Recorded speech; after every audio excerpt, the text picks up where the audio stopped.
बोलो भारत माता की, भारत माता की, भारत माता की।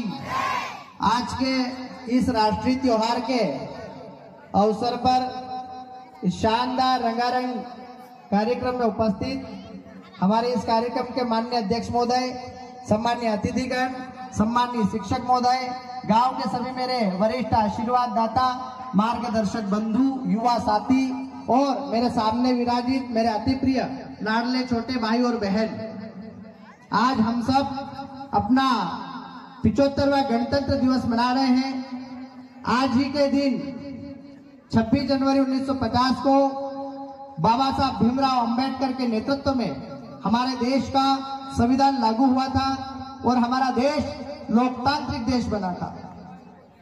अभी विश्व का सबसे बड़ा लोकतांत्रिक देश हमारा भारत है और वर्तमान में समूचा देश यशस्वी प्रधानमंत्री सम्मानीय नरेंद्र मोदी जी के नेतृत्व में आजादी का अमृत महोत्सव मना रहा है।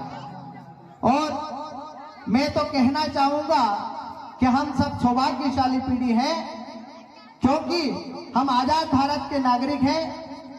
लंबे समय तक, कई वर्षों तक हमारा देश विदेशी आक्रांताओं का गुलाम रहा।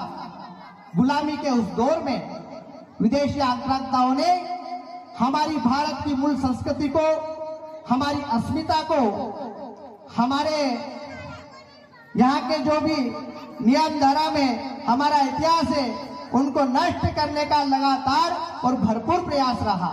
आज मैं गर्व के साथ कहना चाहता हूं कि वर्तमान में यशस्वी प्रधानमंत्री सम्मानीय नरेंद्र मोदी जी के नेतृत्व में हमारा देश पुनः अपनी मूल संस्कृति की ओर लौट रहा है। अभी हाल ही में हम सबने एक ऐतिहासिक क्षण देखा। ऐतिहासिक क्षण के हम सब साक्षी बने। वास्तव में हम सौभाग्यशाली हैं। 500 वर्षों के लंबे संघर्ष के बाद हमारे प्रभु श्री राम अपने धाम अयोध्या में विराजित हो गए हैं। राम सबके हैं, सबके राम, सब में राम। राम किसी एक संप्रदाय के नहीं है, किसी एक जाति समुदाय के नहीं है। राम सबके हैं। राम हमारे आराध्य है। राम भारत की आत्मा है। इसलिए सियावर रामचंद्र भगवान की आप सबको भारतीय मूल संस्कृति की ओर लौटते हुए देश में हम सब अपना जीवन यापन कर रहे हैं, इसकी बहुत बहुत बधाई।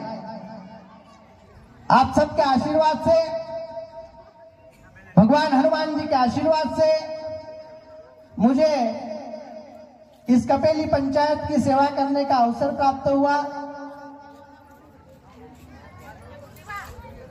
तो हमारा कर्तव्य बनता है कि हम हमारे कार्यकाल में अब तक क्या क्या विकास कार्य, हितग्राही मूलक काम इस गांव में कर पाए हैं, उसका लेखा जोखा आपके सामने प्रस्तुत करूं।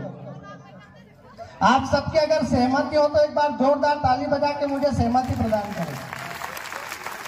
देखो, कोई भी जनप्रतिनिधि, सरपंच, विधायक, मंत्री, मुख्यमंत्री, सांसद, प्रधानमंत्री, बाबा साहब भीमराव अंबेडकर ने हमारे देश को लोकतांत्रिक देश बनाया है, तो तभी संभव है कोई भी जनप्रतिनिधि जब जनता का सहयोग हो।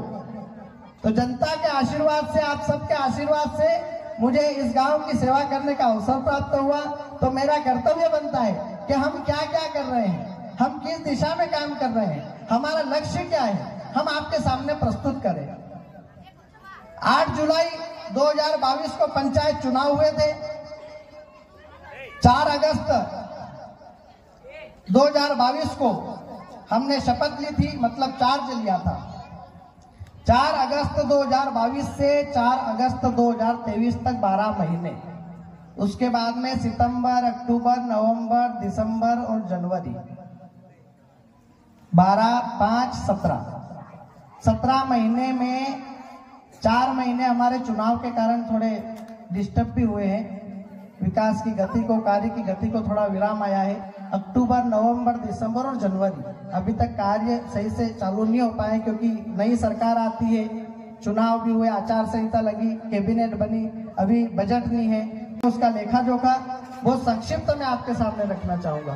क्या होता है, गांव बहुत बड़ा है, पंचायत क्या कार्य करती है, क्योंकि एक काम मान लो पटखेड़ा हुआ, कोई काम बहादुर खेड़ा हुआ, कोई काम बल्डी पे हुआ, कोई काम गांव में हुए, तो हम लोग आकलन नहीं लगा पाते। बहुत बार लगता है कि यार पंचायत कुछ कर रही कि नहीं कर रही, सरपंच कुछ कर रहा है कि नहीं कर रहा है। तो मैं आपके सामने पूरा लेखा जोखा अभी तक के कार्यकाल में हमने जो काम किया है उसका प्रस्तुत करना जा रहा हूं। सर्वप्रथम पंचायत में थोड़ी जगह की समस्या थी, तो हमने चुनाव के तुरंत बाद नवीन भवन का निर्माण किया जो आपके सामने है, कंप्यूटर कक्ष के नाम से। उसके बाद में बल्दी और एक क्षेत्र हमारा छूट गया था जहां अभी नल नहीं जा पाए थे, नल का कनेक्शन उनके घर तक नहीं हुआ था, तो हमने नल जल योजना के अंतर्गत नवीन टंकी स्वीकृत कराई। उसका कार्य जारी है, बहुत जल्दी पानी चालू हो जाएगा, नल चालू हो जाएंगे। शासकीय स्कूल पटखेड़ा मैदान, जो वहां के हमारे पटखेड़ा के परिवारजन है, उनकी कई सालों से मांग थी कि यार इस मैदान में बाउंड्री वाल का निर्माण हो जाए, बाउंड्री बन जाए। तो उन लोगों के आदेश पर हमने पटखेड़ा स्कूल में 15 लाख रुपए की राशि से बाउंड्री का निर्माण किया है। आप खुद वहां जाकर देख सकते हैं कार्य किस स्तर का हुआ है। सीमेंट कंक्रीट कार्य का भी हमने काम किया। एक हमारा देवनारायण भगवान का मंदिर है जो काफी ऐतिहासिक पुराना मंदिर, हमारी धरोहर है ऐतिहासिक, हमारे पूर्वजों ने हमको सौंपी थी। बहुत दिनों से हमारे गांव के लोगों की, हमारे आशीर्वाद दाताओं की इच्छा थी कि वहां पे कुछ निर्माण हो, तो आप सबके आशीर्वाद से